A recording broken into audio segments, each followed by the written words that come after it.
As always, this is a very exciting day. It's one of the days that we work towards for sometimes a year, for sometimes multiple years. It's an honor to be up here to talk about these three guys, this 23 class.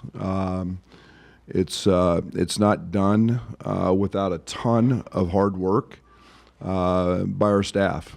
And the one thing that I admire about this class is every one of these guys signed a guy, and so it's a ton of work. These guys are the best in the country for a reason. They put me in a spot where I just close, and so it's a ton of work, and these guys, this staff, and Chester, TA, and Jeff are to be commended for a lot of hard work. Amani. The one thing I'll say about all these guys, they're all winners. They're all winners. Amani, number one player in the state of Maryland, is a guy that Chester and I saw a couple years ago. He had a little different body type then than he has right now. And then we followed throughout the spring and summer. We made him a priority. 6'8", extremely long, plays at one of the great high school programs in the Baltimore area. Coach Clatchley is outstanding, has produced many players, and state champion. The one thing about all three of these guys is they're winners. Amani has done that. Versatile, extremely. Every time we turned around, he had a double-double. He can play multiple positions. He can do multiple things. He's a very good low post player. He's an elite passer. He can handle it. He's kind of that consummate 6'8" guy who's got tremendous versatility and extremely high IQ. So very excited to have him. And every time we watched him this summer, we looked up and he had a double-double. So it's impacting winning in a lot of ways. Excuse me. Draven is a young man that I sat with TA this spring at an event, and we watched him, and I didn't know who he was. I said, "Who is this guy?" He said, "Oh, coach, he's going to another school, and they happen to be in our league. He's committed." And you just get that nauseous pit in your stomach when you watch, somebody else's player, and you're going to have to face him for a while. And there was a decommitment, and we jumped right on him. Again, he plays for Kevin Boyle at Montverde, a national champion. Again, winner. He was a point guard that when Sky went out, those two locked horns every single day in practice, and when Sky went out, he stepped in and helped lead them to a national championship, and does it at both ends of the court, and is elite in ball screens. A guy that I'm really excited about. Tremendous athleticism, great bounce, very competitive on the defensive end, and again a winner. And Zach, we're re-signing into this class of 23. He is again a guy that has world experience. Playing with the U18 French national team. He's a guy that is, again, a common theme. We know we need size. 6'10", 6'11", very skilled. The consummate skilled guy, plays kind of anywhere, multiple positions, but had a great U18. Jeff was in Turkey watching him. Our team actually got upset, and Zach, I thought, in my opinion, was well on his way towards being the MVP of those. So a very talented young man, and can shoot it, handle it, left-handed, just a high IQ. That's the one thing that I'm impressed with this group about, is their IQ and their feel. and then the fact that they've all been extremely well coached and they've won, and that continues to be a theme. That those three guys in the back continue to go after as winners, and guys that are of very, very high character. So I think all three of these guys have the ability to step in and play immediately. That's why we recruited them, and I think they're guys that have the perfect fit for the University of Illinois and for the way we're playing basketball right now.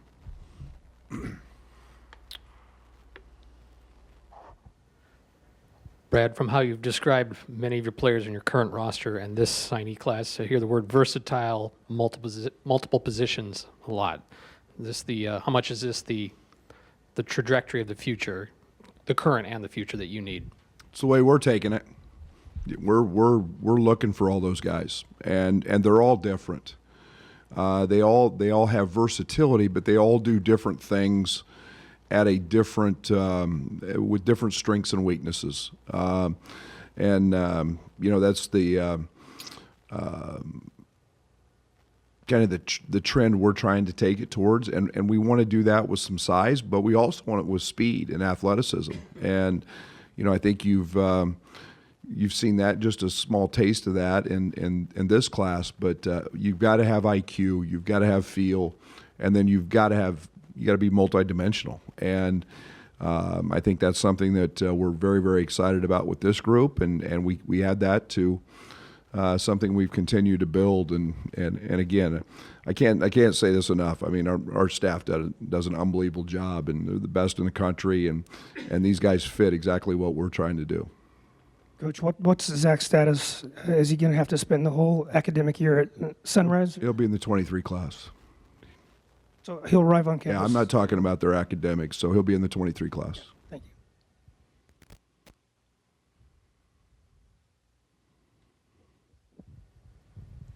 I guess with the way rosters are now in college basketball, do you find yourself recruiting more to maybe a style instead of maybe because you won't know necessarily which players you'll have and the fit there? Yeah, it's a great question. A little bit.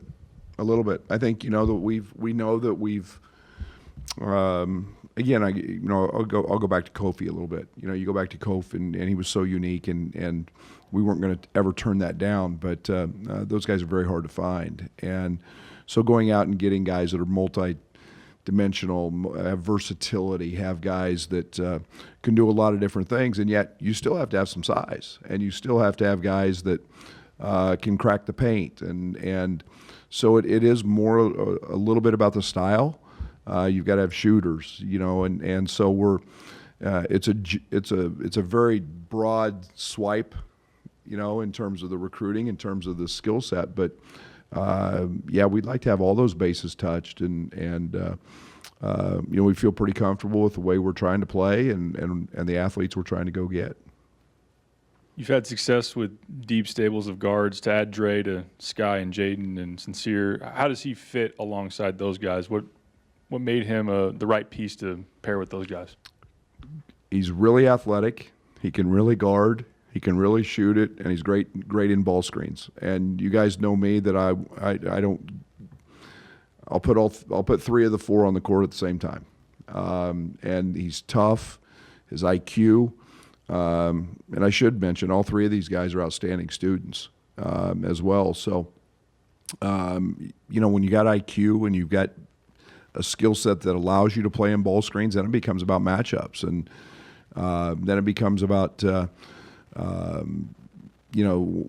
what other pieces you put around him. So I love the versatility that he has. I thought he made great decisions in ball screens, especially for a guy in high school. You can tell he's been extremely well coached.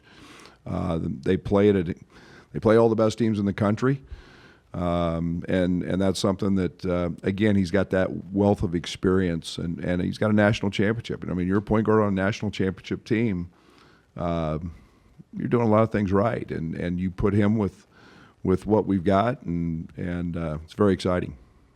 What was the process for you guys to stay locked in on Zach and for him to stay locked in on you guys in these last couple months since we last talked about him? Yeah, a lot of work went into Zach, and Jeff made a couple trips abroad, and he's a guy that we got very involved with. We loved what he was about. We did Zooms with him, and it just didn't quite work with the timing of some things, and yet now he's over here, and we've created just a tremendous relationship. That's all Jeff. Jeff's put a tremendous amount of time into that, and he's very comfortable. And we'll continue to move that needle forward, and it's exciting for he and his mother, to come on an official visit here a couple weeks ago and see our campus, and they even fell in love with it more. So it's a lot of hard work. It's about relationships, and feel very very comfortable with that. The idea of a recruiting flip is more of a football thing than a basketball thing traditionally, but when did you start having meetings with your staff about Dre and going, I think we can make you flip this kid and get him? I didn't even know he had flipped. We didn't flip anybody. That was just his, I don't know how they do it in football, but that didn't have anything to do with anything we did. I mean, that was all on his own and for whatever reason. And when he put it out there that he was opening his recruitment, then we were probably somewhere in one of the 50 schools that called. But we knew he was had spent some time close to here. So we thought we could have a chance. And the way we play fits him.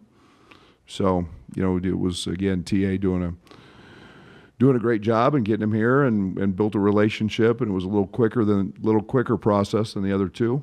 But obviously, that's one of the things we have to stay dialed in on today is not just the portal, but if kids do decommit or leave for whatever reason. I guess I know you said you didn't want to talk about academics, but with Zach, I guess what logistically kind of needed to change from the summer to now in the fall to make him kind of available to be signed, if that makes sense? That's all academic stuff that I'm not going to get into. As a follow-up to my last one, just if you feel like you can get shooters and maybe some size and some speed and just a lot of versatile pieces, do you feel like that's just the approach you need now and you can piece it together after that? Or yeah, I think you've got to, I think it depends on what the pieces are. Yeah, but I think you want to have a little bit of everything. We want shooting. We need speed and quickness. We need, and I said we had to have size on the wings a couple of years ago. We had to have guards who can penetrate and drive. We had to have guys that, can still go rebound and post, and yet you get a guy that like Coleman, who can 6'10", 6'11", can do all those things, and so it's we don't want the style to change. We want to play with that speed and with that intensity on the offensive end. But so it's about guys fitting that, but it's also about trying to find the best guys to create matchup problems. And it won't be long before a lot of teams in college basketball, in my opinion, are five-way switching, and you better have somebody who you can isolate, and somebody who can go post up and or beat somebody off a dribble, and then you got to have shooters to create space. So I don't know if I answered your question, but we're looking for a little bit of all that. Coach, this class, everyone we know of so far signed early. Did you feel a need to get it done all in the early signing period this year, or are you still going to continue to look for kids in the spring and in the portal moving forward? Yeah, we're pretty much on high alert on the portal. We've got a scholarship open open for this year. So to say that we would be done recruiting is that never happens. If there would be a guy at semester, as per Dane Deja last year, we would certainly entertain that if it makes us puts us in a situation to be better. So. The portal is the portals is a live thing, and it's out there, and so it's literally checking every day. There's already guys in the portal, so we're checking it every day for that right guy. Brad, you talked a lot about your staff and obviously their impact on this class, and it's coming off of a good class last year. Why does this work so well with the mix that you have with those three? And then you mentioned your ability to close it down. Well, I think the one thing is it's so hard to find like chemistry.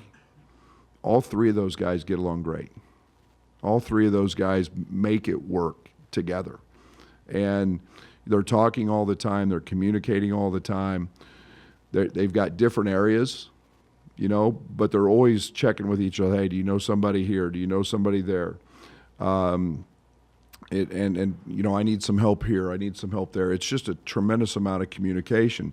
Sure, somebody runs the point on them, but a lot of times it can be a group deal. It's and yet it's tremendous connections, tremendous amount of work. You guys have no idea how hard recruiting is, and the amount of time it is nonstop.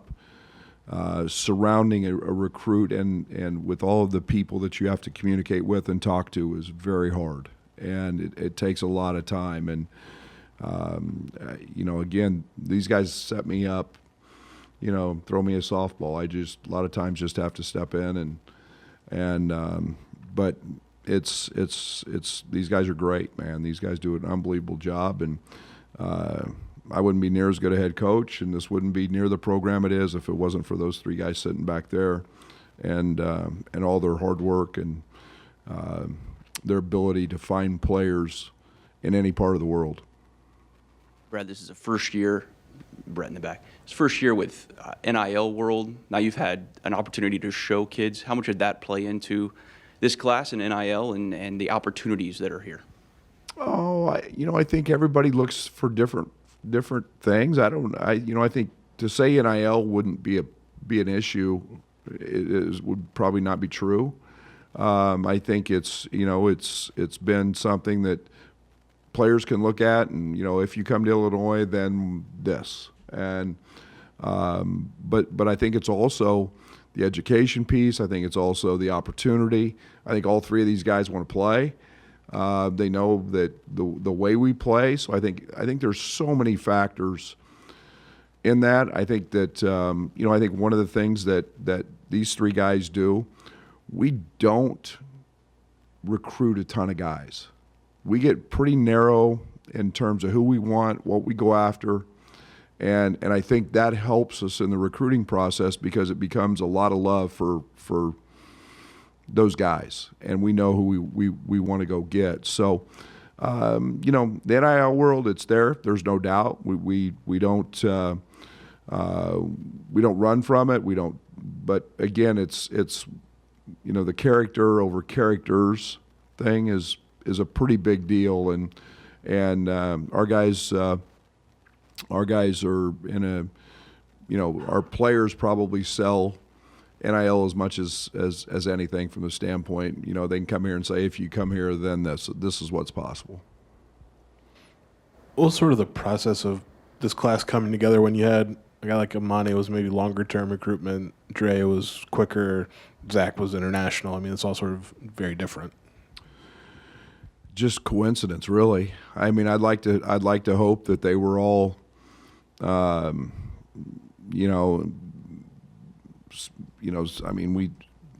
you can't avoid sometimes long recruitments. Amani's a guy that Frage and I saw, and man, we were, as soon as I saw him practice and saw how well he was coached and saw what he was about in that practice, I was like, ooh, we're in.